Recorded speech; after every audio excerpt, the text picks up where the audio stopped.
Item ಯಾವುದೇ ಇರಲಿ try ಮಾಡಿ ಆಚಿ ಚಿಕನ್ ಮಸಾಲಾ. ರಾಜ್ಯಾದ್ಯಂತ ಇಂದಿನಿಂದ ಮತದಾರರ ವಿಶೇಷ ತೀವ್ರ ಪರಿಷ್ಕರಣೆಗೆ ಚಾಲನೆ ಸಿಕ್ಕಿದೆ. ಮನೆ ಮನೆಗೆ ಭೇಟಿ ನೀಡಿದ ಅಧಿಕಾರಿಗಳು ಅಗತ್ಯ ದಾಖಲೆಗಳನ್ನು ಸಂಗ್ರಹಿಸುತ್ತಿದ್ದಾರೆ. ಫಸ್ಟ್ ಡೇ ಮತದಾರರ ಪಟ್ಟಿ ಪರಿಷ್ಕರಣೆ ಹೇಗಿತ್ತು? ಎಸ್ಐಆರ್ ವೇಳೆ ಅಧಿಕಾರಿಗಳಿಗೆ ಸಿಎಂ ಪ್ರಶ್ನೆ ಮಾಡಿದ್ದೇನು? ರಾಜ್ಯಾದ್ಯಂತ ಇಂದಿನಿಂದ ಮತದಾರರ ಪಟ್ಟಿ ಪರಿಷ್ಕರಣೆ. ಸಿಎಂ, ಸಿಎಸ್ ಸೇರಿದಂತೆ ಗಣ್ಯಾತಿ ಗಣ್ಯರು ಎಸ್ಐಆರ್ನಲ್ಲಿ ಭಾಗಿ.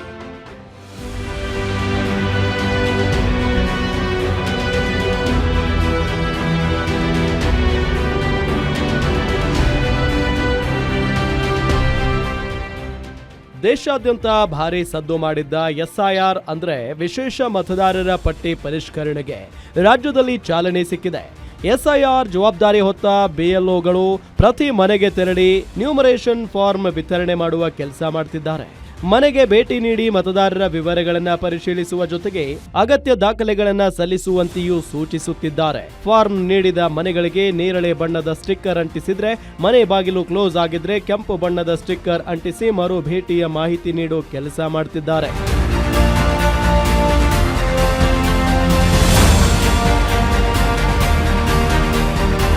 ಎಸ್ಐಆರ್ನಲ್ಲಿ ಸ್ವತಃ ಸಿಎಂ ಡಿಕೆಶಿ ಭಾಗಿಯಾಗೋ ಮುಖೇನ ರಾಜ್ಯದ ಜನತೆಗೆ ಸಂದೇಶ ಸಾರೋ ಕೆಲಸ ಮಾಡಿದ್ರು.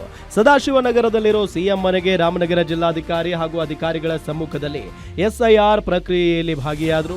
ಹಿಂದಿನ ಮತದಾರರ ಪಟ್ಟಿಯಲ್ಲಿ ನೀಡಿದ್ದ ಮೊಬೈಲ್ ಸಂಖ್ಯೆಯನ್ನೇ ನಮೂದಿಸಬೇಕು. ಹೊಸ ಸಂಖ್ಯೆ ಸೇರಿಸಲು ಅವಕಾಶ ಇದ್ದು ಪ್ರತಿಯೊಬ್ಬರೂ ಎನ್ಯುಮರೇಷನ್ ಫಾರ್ಮ್ ಭರ್ತಿ ಮಾಡಿ ಸಲ್ಲಿಸುವಂತೆ ಸಿಎಂ ಮನವಿ ಮಾಡಿದ್ರು. ಇವತ್ತಿನಿಂದ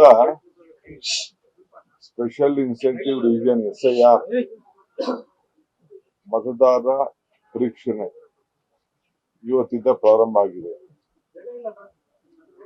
ನನ್ನ ಮನೆಯಿಂದಲೇ ನಮ್ಮ ರಾಮನಗರ ಇಲ್ಲಿ ಕೆಲಸ ಮಾಡ್ತಿರುವಂತ ನಮ್ಮ ಬೆಂಗಳೂರು ದಕ್ಷಿಣ ಜಿಲ್ಲೆಯವರು ಅವರು ಬಂದು ನಮ್ಮಿಂದಲೇ ಪ್ರಾರಂಭ ಮಾಡಿದ್ರು. ರಾಜ್ಯದ ಮುಖ್ಯ ಕಾರ್ಯದರ್ಶಿ, ರಾಜ್ಯದ ಮುಖ್ಯ ಚುನಾವಣಾ ಆಯುಕ್ತ ಅನ್ಬು ಕುಮಾರ್, ಜಿಬಿಎ ಮುಖ್ಯ ಆಯುಕ್ತ ಮಹೇಶ್ವರ್ ರಾವ್ ಸೇರಿದಂತೆ ಹಲವು ಗಣ್ಯರು ಎಸ್ಐಆರ್ನಲ್ಲಿ ಭಾಗಿಯಾಗಿದ್ದರು. ಇನ್ನು ಎನ್ಯುಮರೇಷನ್ ಫಾರ್ಮ್ನಲ್ಲಿ ಮತದಾರರ ಹೆಸರು, ಎಪಿಕ್ ಸಂಖ್ಯೆ, ಜನ್ಮ ದಿನಾಂಕ, ಮೊಬೈಲ್ ಸಂಖ್ಯೆ, ಆಧಾರ್, ತಂದೆ ತಾಯಿ ಅಥವಾ ಪೋಷಕರ ವಿವರ, ವಿವಾಹಿತರಾದರೆ ಪತಿ ಅಥವಾ ಪತ್ನಿಯ ವಿವರ ಸೇರಿದಂತೆ ಹಲವು ಮಾಹಿತಿಗಳನ್ನು ಕೇಳಲಾಗ್ತಾ ಇದೆ. ಬಿಎಲ್ಒಗಳು 2 ಪ್ರತಿಗಳ ಫಾರ್ಮ್ ನೀಡಲಿದ್ದು, ಒಂದು ಪ್ರತಿಯನ್ನ ಮತದಾರರು ತಮ್ಮ ಬಳಿ ಉಳಿಸಿಕೊಳ್ಳಬಹುದು. ಫಾರ್ಮ್ ಜೊತೆಗೆ 11 ಮಾದರಿಯ ದಾಖಲೆಗಳಲ್ಲಿ ಯಾವುದಾದರೂ ಒಂದನ್ನು ಸಲ್ಲಿಸಬೇಕು. ಜನನ ಪ್ರಮಾಣ ಪತ್ರ, ಪಾಸ್ಪೋರ್ಟ್, ನಿವಾಸ ಪ್ರಮಾಣ ಪತ್ರ, ಶೈಕ್ಷಣಿಕ ಪ್ರಮಾಣ ಪತ್ರ, ಜಾತಿ ಪ್ರಮಾಣ ಪತ್ರ, ಕುಟುಂಬ ನೋಂದಣಿ, ಸರ್ಕಾರಿ ಗುರುತಿನ ಚೀಟಿ ಸೇರಿದಂತೆ ಹಲವು ದಾಖಲೆಗಳನ್ನು ಮಾನ್ಯವೆಂದು ಚುನಾವಣಾ ಆಯೋಗ ತಿಳಿಸಿದೆ. ಅಕಸ್ಮಾತ್ ಫೋಟೋ ಕ್ಲಿಯರ್ ಇಲ್ಲ ಅಂದ್ರೆ ದಯವಿಟ್ಟು ತಮ್ಮ ಹೊಸ ಫೋಟೋವನ್ನ ಇಲ್ಲಿ ಸರ್, ಈಗ ಸ್ಟೇಟ್ ಅಲ್ಲಿ ಅನ್ಮ್ಯಾಪ್ಡ್ ಆದಂತಹ ಕೇಸ್ಗಳು ಎಷ್ಟು ಅನ್ಮ್ಯಾಪ್ಡ್ ಅಂದ್ರೆ ಮಿಸ್ಸಿಂಗ್ ಅಂತ ಇಲ್ಲ.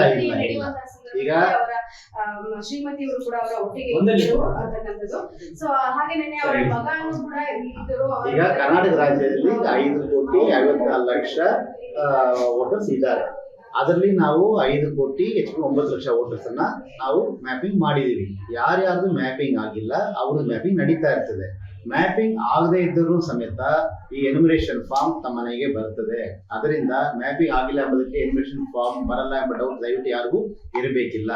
ನಮಸ್ಕಾರ. ಇವತ್ತು ನಮ್ಮ ರಾಜ್ಯ ಕರ್ನಾಟಕದಲ್ಲಿ SIR ಪ್ರಕ್ರಿಯೆ ಪ್ರಾರಂಭ ಆಗಿದೆ. ನನಗೆ ನನ್ನ ಮನೆಗೆ ಭೇಟಿ ಕೊಟ್ಟು ನಮ್ಮ BLO ಶ್ರೀನಿಧಿ ಅವರು 3 ಫಾರ್ಮ್ಸನ್ನು ಕೊಟ್ಟಿದ್ದಾರೆ. ಇದಕ್ಕೆ ಒಂದು ಡುಪ್ಲಿಕೇಟ್ ಫಾರ್ಮ್ನಲ್ಲಿ ಅವರು ಈಗಾಗಲೇ ನನ್ನ ಸ್ವೀಕೃತಿ ಪತ್ರವನ್ನು ಸಹಿ ಮಾಡಿಸಿದ್ದಾರೆ. ಅದರಿಂದ ನಾನು ಆ ಫಾರ್ಮನ್ನು ಸ್ವೀಕರಿಸಿದೆ ಅಂತ ಹೇಳಿ ಅವರ ಹತ್ರ ದಾಖಲೆ ಇರುತ್ತೆ.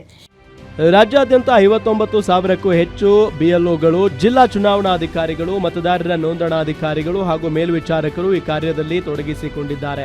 1 ತಿಂಗಳ ಕಾಲ ನಡೆಯಲಿರುವ ಎಸ್ಐಆರ್ ಪ್ರಕ್ರಿಯೆಯಲ್ಲಿ ಪ್ರತಿಯೊಬ್ಬ ಮತದಾರರು ಭಾಗವಹಿಸಿ ಅಗತ್ಯ ಮಾಹಿತಿ ಮತ್ತು ದಾಖಲೆಗಳನ್ನು ಸಲ್ಲಿಸುವಂತೆ ಚುನಾವಣಾ ಇಲಾಖೆ ಮನವಿ ಮಾಡಿದೆ.